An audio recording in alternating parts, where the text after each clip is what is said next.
Bienvenue chez Basilic, le podcast pour changer de regard et imaginer ensemble un futur désirable.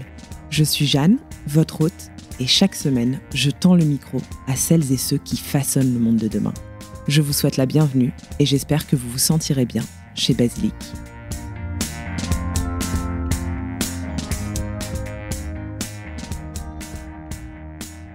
Aujourd'hui, j'ai le plaisir de recevoir Anaïs Terrien, présidente de la Fresque du Climat, un outil pédagogique devenu incontournable pour comprendre les mécanismes du dérèglement climatique. Avec plus de 2 millions de participants à travers le monde, 89 000 bénévoles et une présence dans 167 pays, la Fresque du Climat est bien plus qu'un simple atelier. C'est un mouvement citoyen qui sensibilise, informe et incite à l'action. Mais comment expliquer un tel succès ? Comment fonctionne cette association qui repose sur la force du collectif et un modèle collaboratif ? Et surtout, quels sont les défis auxquels la Fresque du Climat est confrontée aujourd'hui dans un contexte où la sensibilisation aux enjeux environnementaux n'a jamais été aussi cruciale ? Anaïs nous dévoile les coulisses de cette aventure et partage avec nous sa vision pour l'avenir de cette initiative. Je vous souhaite une très bonne écoute.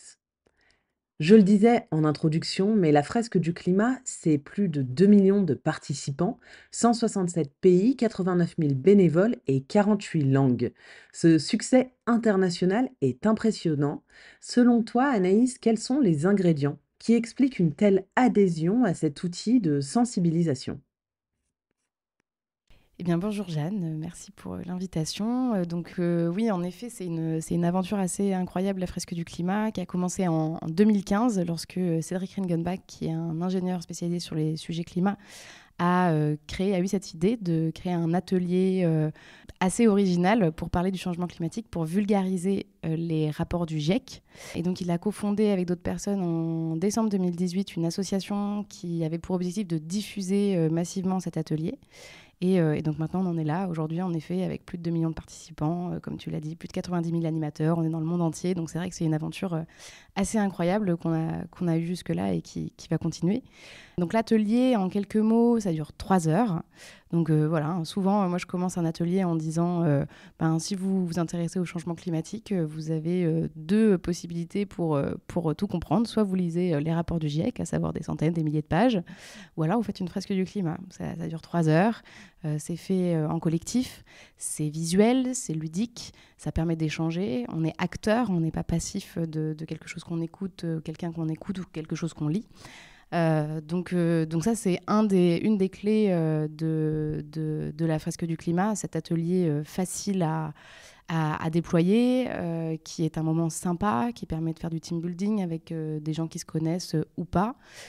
Et puis qui est absolument basé sur l'intelligence collective. Donc les gens échangent, arrivent avec leurs expériences, leurs spécialités. Donc aucune fresque n'est pareille. Alors bien sûr, il y a un socle commun, évidemment, mais en fonction des participants et de l'animateur aussi ou de l'animatrice, on va parler plus de ça ou plus de ça. Ça dépend des contextes aussi, évidemment, si c'est en entreprise ou en grand public ou auprès d'élus.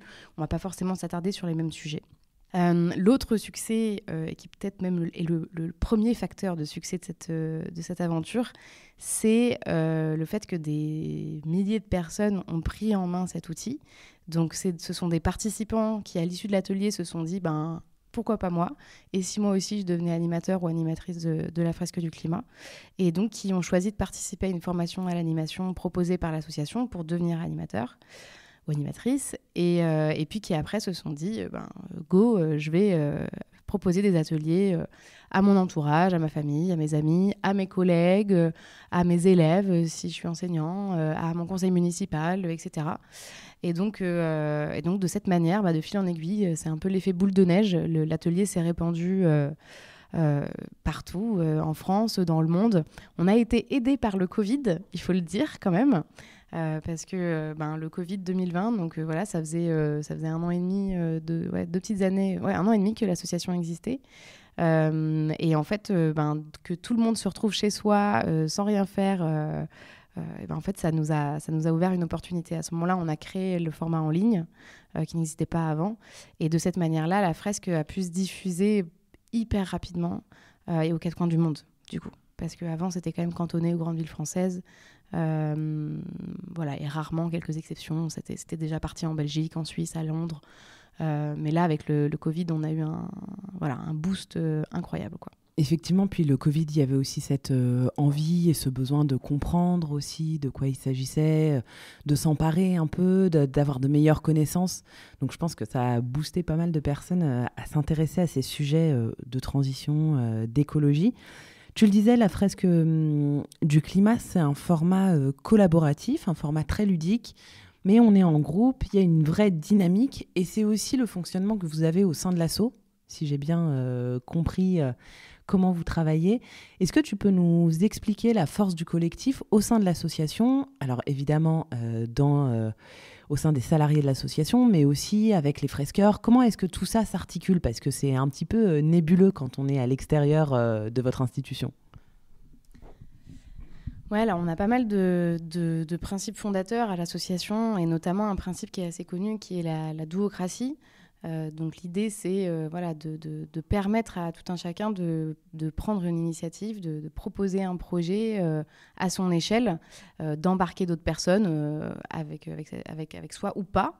Et de cette manière, de cette manière plein de gens ont organisé des ateliers grand public ou un stand à un événement ou des rencontres entre fresqueurs localement.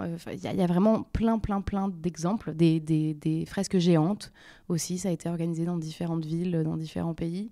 De se dire, allez, on se met à 10 fresqueurs et on va fresquer toute l'université de la ville. Enfin, voilà, donc c'est vraiment un format et une culture en fait de la prise d'initiative qui a été mise en place dès le départ et qui clairement a donné des ailes au projet. Donc ça, c'est une chose. Et ensuite, en effet, on est organisé... Il y a pas mal de groupes de travail qui travaillent sur plein de projets, que ce soit pour lancer des projets à l'échelle de l'association, pour faire évoluer l'outil. Enfin, voilà, il y a plein de manières de participer.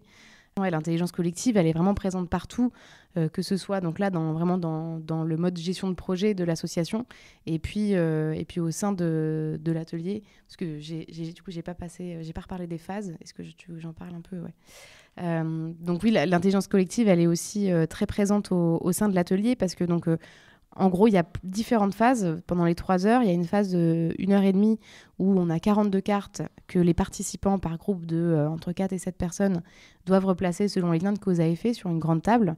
Et donc, en plaçant une carte les unes après les autres, à la fin, on a une grande fresque avec des cartes qui sont reliées par des flèches. Et ensuite, il y a un temps de créativité où les participants sont invités à rendre leur fresque jolie, à mettre un titre, à se l'approprier. Et c'est aussi un moment pour digérer toutes les informations qu'on a entendues, qu'on a acquises pendant 1 heure et demie. Et ensuite, il y a une autre phase qui est la phase de débrief, qui est la phase d'échange, de discussion autour à la fois de ce que chacun peut ressentir après avoir fait cette fresque. Donc là, les ressentis ils peuvent être vraiment multiples, selon... ça dépend de notre personnalité, ça dépend de notre degré de connaissance du sujet avant de faire l'atelier. Et donc voilà, c'est un moment qui est assez important et qui est assez fort dans l'atelier, ce partage-là. Et puis ensuite, il y a un temps d'échange sur les solutions, sur les actions. Bon, bah voilà, maintenant qu'on a compris ce qui se passait, qu'est-ce qu'on peut faire à notre échelle en tant que citoyen ou en tant que salarié d'entreprise ou en tant qu'élu, en tant qu'agent de collectivité, etc. etc. On reviendra tout à l'heure sur ce temps de solution qui effectivement est très important et nécessaire, je pense, quand on participe à une fresque du climat. En tout cas, c'était nécessaire pour moi lorsque j'y ai participé à plusieurs reprises. Mais avant, j'aurais aimé que tu nous parles un petit peu plus de la fresque du climat en tant qu'association. Vous traversez une période qui est compliquée avec des licenciements, la crise économique comme beaucoup d'autres entreprises ou associations vous a quand même frappé de plein fouet. Aujourd'hui, quel avenir est-ce que tu imagines pour l'association? Comment est-ce que vous allez réussir à traverser cette tempête. Et peut-être que tu peux nous expliquer aussi comment est-ce que vous vous rémunérez, comment est-ce que cette association peut générer des revenus, puisque vous étiez quand même arrivé jusqu'à une petite trentaine de salariés, il me semble, hein. Donc oui, en effet, il y a une particularité de l'association, c'est qu'elle est complètement jusque-là autonome financièrement. On a un modèle économique qui est assez particulier parce que donc en gros la fresque du climat est soumise à propriété intellectuelle en fait. Donc il y a des droits d'utilisation qui sont reversés dans le cas où une fresque est vendue. En gros, donc il y a une licence d'utilisation qui n'est pas gratuite. Pour les entreprises ou pour les collectivités, voilà, et elle est gratuite, la licence d'utilisation, gratuite pour les associations, pour la sphère privée évidemment, et puis pour tout ce qui est éducation primaire, secondaire et puis supérieure. Donc ça, c'est un peu technique, désolé, ce truc-là, hein, les fresqueurs connaissent bien. Mais donc, de fait, chaque fois qu'un fresqueur gagne de l'argent avec la fresque du climat, il doit reverser 10% à l'association. Et à chaque fois qu'une entreprise décide de déployer en interne la fresque du climat, parce qu'en fait, aujourd'hui, il y a plein de grandes entreprises qui ont décidé de former des fresqueurs et des fresqueuses en interne pour pouvoir fresquer leurs collègues, en fait. Et donc, dans ces cas-là, il n'y a pas de prestation. Et donc, la règle, alors, c'était 3 euros et là, maintenant, c'est 5 euros par participant pour ces grandes entreprises. Et donc, en fait, ces dernières années, l'association a vécu uniquement de ça et avec en fait, l'essor, ça a permis vraiment d'avoir des rentrées d'argent assez conséquentes puisque en 2023, qui est la meilleure année, l'association a eu un chiffre d'affaires de 8 millions d'euros. Et donc, avec une croissance absolument dingue dans plus de 160 pays. Donc, à ce moment-là, il y a eu pas mal de recrutements. Et donc, l'équipe qui était la première année, ça a grandi petit à petit, hein, évidemment. Mais en 2023, l'équipe a grossi d'un coup pour arriver à une soixantaine de personnes, 50 CDI et puis 60 en comptant des CDD ou des stagiaires. Voilà. Et donc là, en effet, après plusieurs années de croissance intense, là, l'association connaît des heures un peu plus obscures qui s'expliquent par un ralentissement en fait de la demande générale, hein. On le voit à tous les niveaux, hein, que ce soit au niveau professionnel, genre les fresqueurs qui vivent de ça, qui vendent des fresques, eux observent une baisse de leur demande. Et puis les fresqueurs qui animent bénévolement pour du grand public aussi. Il y a moins de participants qu'avant. Donc voilà, il y a plusieurs raisons à tout ça. La première, c'est que la fresque est née en France, donc forcément la France est le pays le plus mature, le plus développé, c'est là où il y a le plus de fresqués. On est à 1,5 million en France et 500 000 à l'international, donc c'est énorme. Et donc il y a plusieurs choses. Donc à la fois, il y a le contexte, en effet, politique, géopolitique, économique, social, qui est hyper compliqué depuis quelques temps maintenant et qui en fait a pour impact de mettre un peu l'écologie au second plan. Donc c'est plus la priorité ni pour les individus, ni pour les organisations, ni pour les élus. Il n'y a plus forcément d'argent pour ça et c'est un peu dommage c'est assez dramatique en fait que l'écologie soit une variable d'ajustement alors que c'est majeur et que ça pourrait être une opportunité aussi d'un point de vue économique et d'un point de vue social. Ça, c'est mon avis. Et ensuite, l'autre raison, c'est que donc, en France, qui est le premier pays de développement de la fresque du climat, on a atteint en fait le premier palier des personnes et des organisations faciles à toucher. Donc ça, il fallait s'y attendre, hein, c'était prévu forcément. En 5 ans, on a touché tous les gens faciles. Maintenant, il faut se transformer, il faut faire preuve de créativité. Comment on fait pour aller voir les gens qui ne viennent pas tout seuls aux ateliers? Comment aller voir les entreprises qui sont un peu plus éloignées de ces sujets-là ou qui n'ont pas de décideurs, de dirigeants sensibles à ces sujets? Donc voilà, donc ça fait 2 contextes qui sont particuliers et qui s'entretiennent, l'un n'arrange pas l'autre, on va dire ça comme ça. Donc ça c'est particulier. Après, pour surmonter ça, il y a plusieurs choses, hein. La première chose, c'est déjà faire ce travail de réflexion de comment on fait pour aller toucher d'autres personnes. Donc, c'est vraiment faire ce travail de créativité pour transformer nos méthodes, adapter nos pratiques. Il y a plein de choses à faire, en fait, qu'on n'a jamais faites. Et donc ça, c'est la première chose. La deuxième chose, c'est qu'on va devoir demander de l'aide pour la première fois depuis le début de l'histoire de notre association, parce qu'on n'a jamais touché de subventions, on n'a jamais fait de campagne de dons, etc. Donc on va demander de l'aide. Et on va... Enfin, voilà, c'est vraiment des choses qui vont être assez clés, parce qu'il y a encore beaucoup de choses à faire. Voilà, la fresque du climat pourrait disparaître un jour, et ça serait bien, parce que ça voudrait dire que tout le monde est sensibilisé et qu'il n'y a plus besoin de le faire, mais on n'y est pas encore du tout.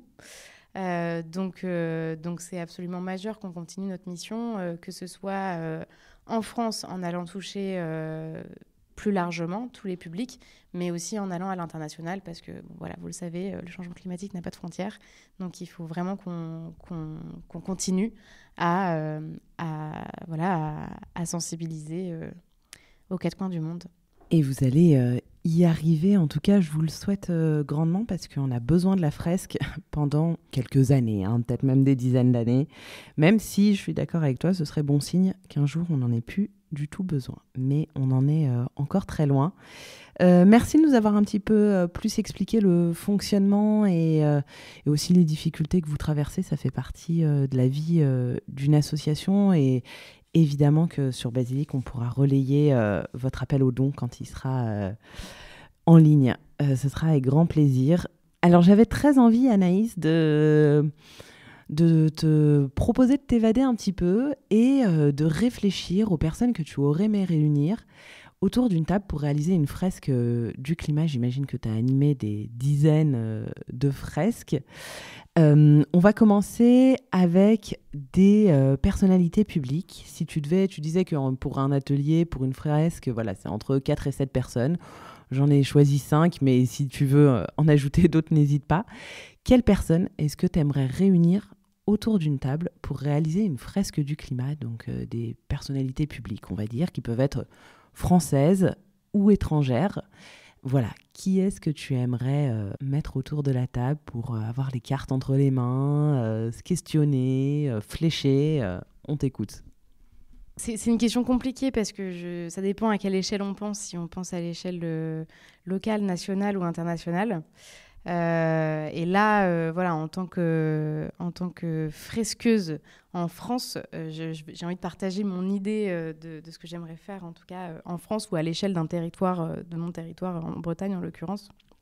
J'aimerais bien, alors sans donner de nom précis, mais plus parler de différents types d'acteurs. Moi, j'aimerais beaucoup faire un atelier qui rapproche des personnes de différents domaines.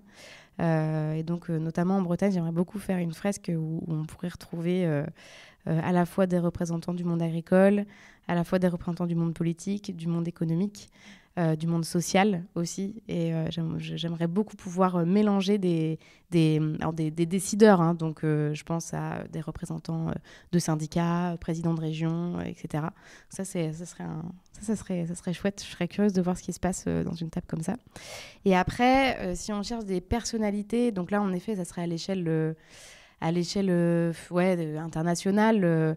Je pense à des célébrités de la musique. Donc, oui, tu parlais de Taylor Swift tout à l'heure. Donc, oui, par exemple, clairement, elle, ça pourrait être chouette. Je pense à des personnalités du sport. Mbappé, par exemple, ça pourrait être quelqu'un pas mal, qui est très suivi, quoi. Je pense à des personnalités comme Bill Gates aussi, peut-être. Ça pourrait être intéressant. Qui d'autre? Et puis bon, voilà, j'ose même pas dire Trump, parce que je pense qu'il n'y a rien à faire. Mais, et puis que je pense que ça serait horrible, il monopoliserait la parole. Ouais. Donc, je vais pas dire Trump, mais voilà, c'est sûr que des dirigeants comme ça, ça serait pas mal, quoi. Et des acteurs aussi, en fonction de qui fait la une des magazines People en ce moment, ça pourrait être pas mal. Merci pour ce partage et on imagine assez bien cette table avec toutes ces personnalités. Et ce que tu disais à l'échelle de ton territoire, puisque toi tu vis entre la Bretagne et Paris, est aussi hyper pertinent avec... c'est le propre de la fresque du climat, c'est de montrer que tout est... connecté, tout est lié évidemment, mais que chacun puisse réfléchir ensemble et créer cet espace de discussion, ce serait assez fantastique et ça marche dans plein de domaines d'activité. On pourrait très bien imaginer aussi avoir quelqu'un du secteur, enfin moi je pense plutôt du coup à la Haute-Savoie, mais du monde du ski, des glaciologues, des militants. Enfin voilà, on pourrait imaginer réunir toutes ces personnes autour d'une table et peut-être que finalement la fresque du climat, c'est aussi un moyen d'amorcer un échange, un discours un peu moins formel que les rapports du GIEC. Complètement, et ça c'est majeur et c'est quelque chose qui n'avait pas forcément été anticipé au départ lors de la création de la fresque, mais aujourd'hui c'est quelque chose qui est assez flagrant en fait, de pouvoir offrir un espace d'échange sur des sujets aussi angoissants, aussi clivants. C'est clé en fait. À un moment où on constate que notre société se polarise, qu'il y a de la désinformation, en fait ce genre d'atelier permet de créer du lien, permet d'échanger dans des conditions qui soient sécurisées, où il y a quand même un cadre qui invite au respect, à la bienveillance et à l'ouverture d'esprit. Et je pense qu'aujourd'hui, notre société a plus que jamais besoin de ça. Et donc ça, c'est vraiment une énorme plus-value des fresques du climat, de ce type d'atelier en fait, d'intelligence collective par rapport à tout ce qui peut exister d'autres qui sont très bien aussi. Hein. Les livres, les conférences, c'est super, mais il n'y a pas cette dynamique, cette possibilité d'échange, de rencontrer des gens qui ne sont pas tout à fait, pas forcément d'accord avec nous, qui ne vivent pas les choses de la même manière, mais c'est ça qui est hyper riche. Et je pense qu'aujourd'hui, dans le monde actuel, on manque beaucoup de ça.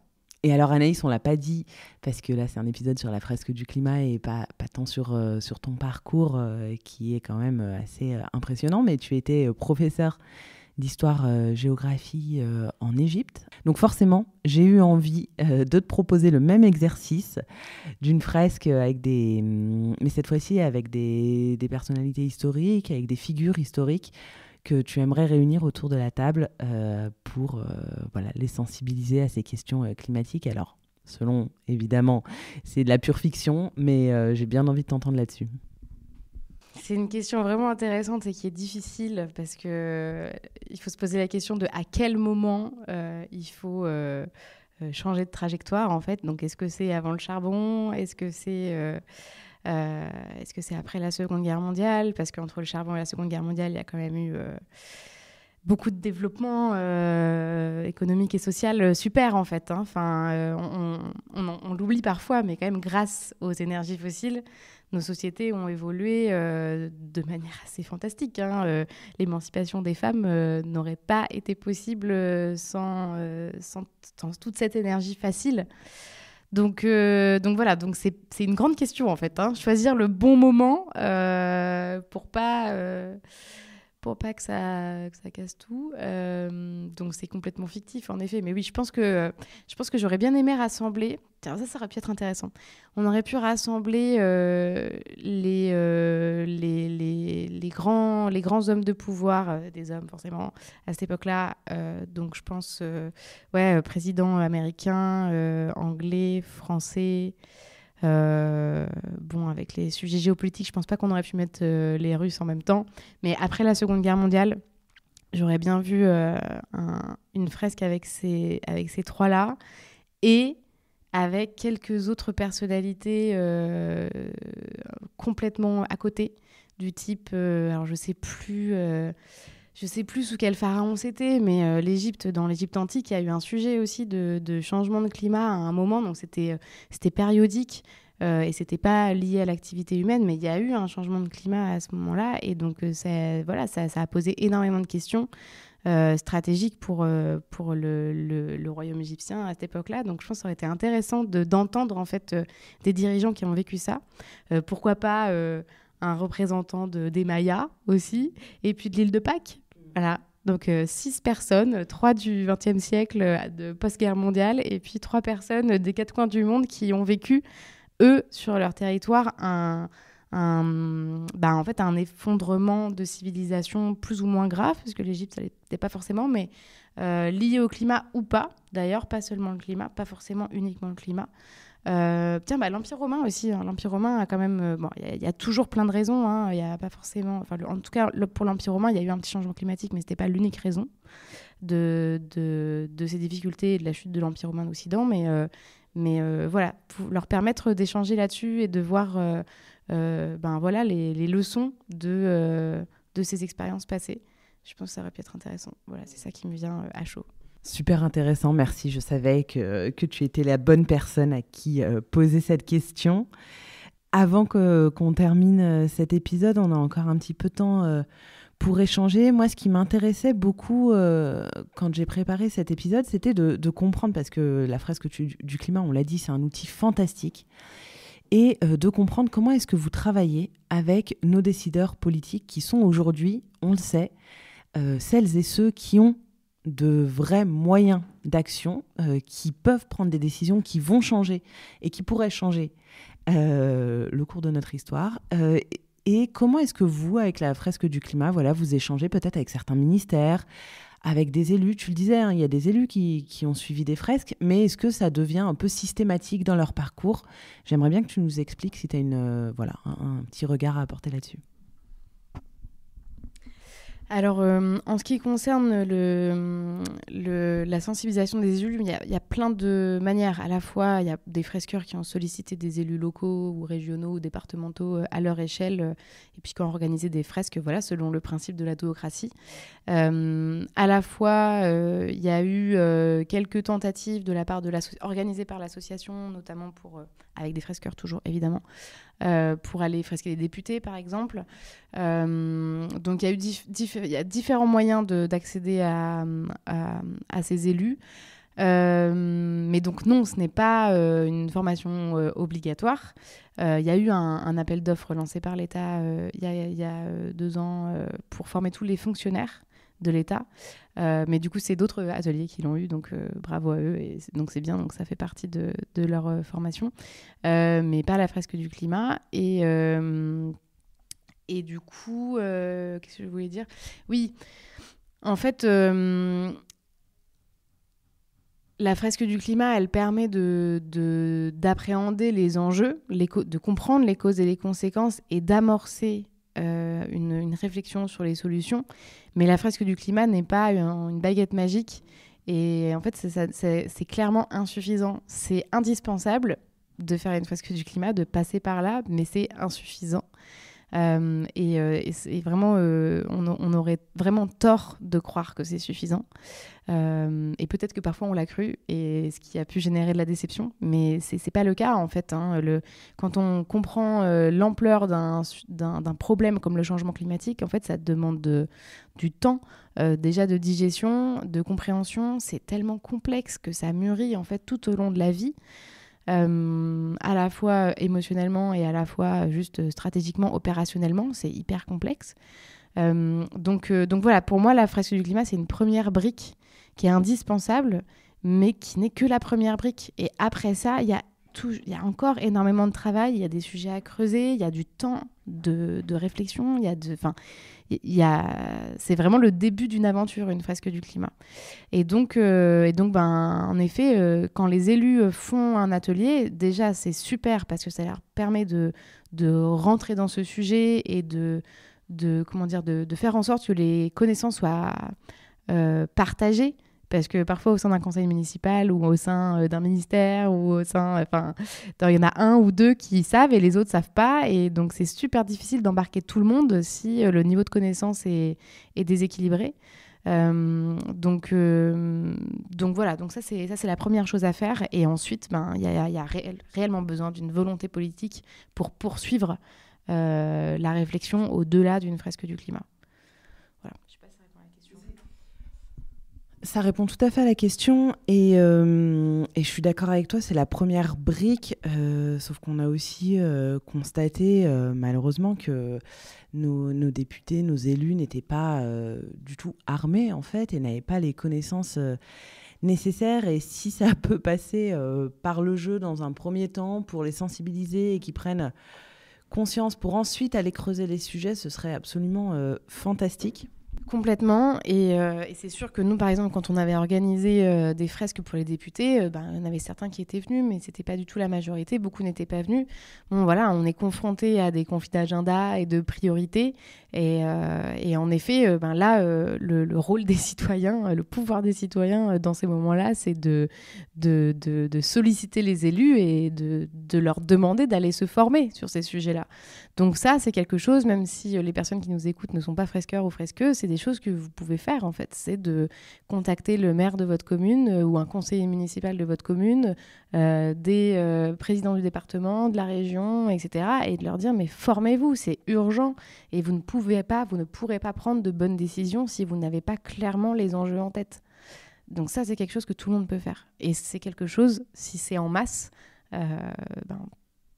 peut faire changer et peut faire avancer les députés, tous les décideurs, tous les élus décideurs dans ce sens. Oui, tu fais bien de le préciser. Et voilà, si vous ne l'avez jamais fait, chers auditeurs et auditrices, c'est peut-être le moment de leur écrire. Voilà, on peut rester très poli et sympathique, mais on peut appeler à l'action. Et c'est peut-être même notre devoir de citoyen face à l'urgence climatique. Il existe évidemment plein d'autres fresques que la fresque du climat. Il y a la fresque du bénévolat, par exemple, qui a été créée par ma toute première stagiaire. Donc, j'ai pas encore pu la suivre, c'est tout nouveau. Mais il existe des fresques sur des dizaines de thématiques. La fresque, il faut vraiment le voir comme un outil, un moment aussi d'apprentissage assez ludique. Toi, sur quel sujet est-ce que tu aimerais qu'il y ait une fresque et peut-être un sujet qui n'existe pas encore? Je ne connais pas toutes les fresques, donc je ne peux pas faire la liste, mais je sais qu'il y en a beaucoup. Oui, il y a énormément de fresques qui ont été créées dans le sillage de la fresque du climat. Aujourd'hui, je crois j'ai pas les chiffres, mais je crois qu'on est à plus de 200. Enfin, c'est énorme. Donc voilà, souvent il y a des gens qui questionnent, est-ce que c'est pas un problème pour vous? Pour moi, c'est pas forcément un problème en fait. Je pense que ce qui a été inventé, c'est un outil pédagogique pour permettre aux gens de découvrir un sujet et de se l'approprier. On n'a jamais dit à un conférencier, vous ne trouvez pas qu'il y a trop de conférences? En fait, là, pour moi, c'est un peu la même chose. Après, c'est sûr que comme pour les conférences, il y a des conférences qui sont mieux que d'autres, il y a des ateliers qui sont mieux que d'autres. Voilà. Mais donc c'est vrai qu'il y a beaucoup de fresques aujourd'hui. Et alors, un sujet que j'aimerais bien voir en fresque et qui n'a jamais été fait, je pense que... Parce que moi, j'anime d'autres fresques aussi. J'anime pas seulement la fresque du climat. Et notamment la fresque Agri-Alim, qui est une fresque sur les enjeux agricoles. Je trouve que c'est très intéressant parce que c'est des sujets qui sont hyper complexes. Les sujets... tout est complexe, mais l'agriculture, souvent, c'est très, très, très vague et très, très flou pour la plupart des gens, vu que plus grand monde ne bosse au champ. Et donc là, ça, c'est une fresque que j'aime beaucoup. Et donc, si je devais imaginer des fresques qui n'existent pas, je pense que j'irais sur des fresques, pour faire le lien avec la question de tout à l'heure, sur des fresques historiques, en fait, sur des sujets historiques. Donc, ce ne serait pas des frises historiques, mais des fresques historiques. Et donc, tout par exemple... tout à l'heure, je parlais de la chute de l'Empire romain. Et en fait, c'est passionnant de s'intéresser à la chute de l'Empire romain parce que c'est multifactoriel et chaque facteur est intéressant. Et c'est pas du tout que des facteurs environnementaux, bien évidemment. C'est aussi des facteurs politiques, sociaux, économiques et externes. Enfin, il y a plein de choses. Et en fait, ça permet, je trouve, d'avoir un regard sur la société du passé, mais du coup, de fait, aussi sur la société actuelle. Pour comprendre un peu les tendances et ce qui peut amener une société ou un empire tel que l'Empire romain d'Occident à s'effondrer. Génial, écoute, je l'attends de pied ferme.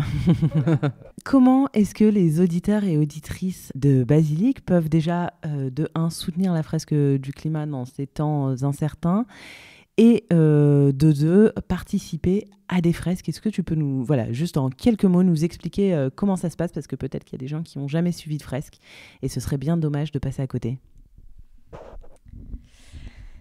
Alors, c'est tout simple. Vous allez sur notre site internet pour participer à une fresque et vous aurez toutes les informations. Vous pouvez dire où chercher, à quel endroit vous habitez et on vous proposera une fresque le plus proche de chez vous ou en ligne si vous habitez loin d'un endroit où il y a une fresque en présentiel.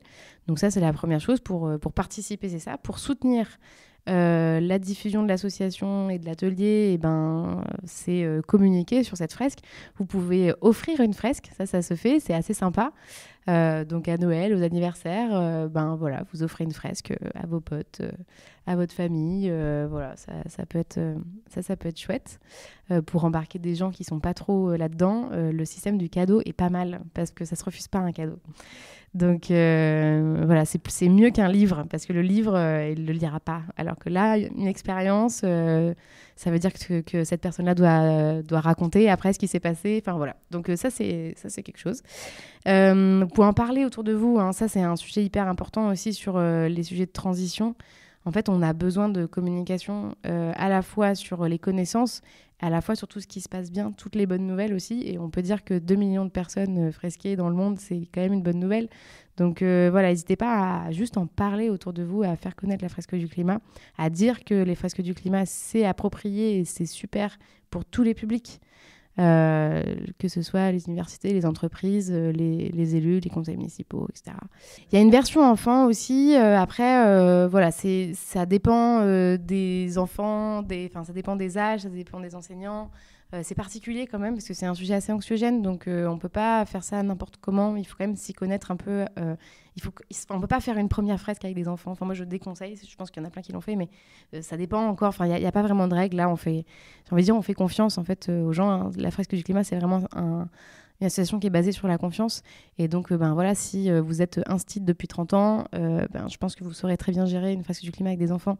Mais si ça n'a jamais été votre métier, je vous conseille de commencer par des adultes d'abord, parce que c'est quand même un sujet assez anxiogène pour des enfants.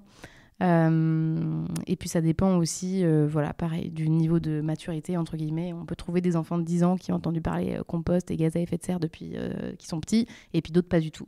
Donc donc là c'est vraiment propre à chacun de savoir si c'est approprié ou pas dans le contexte qui le concerne. Donc faire des fresques et inviter des gens à faire des fresques, et puis communiquer, et puis sinon faire un don.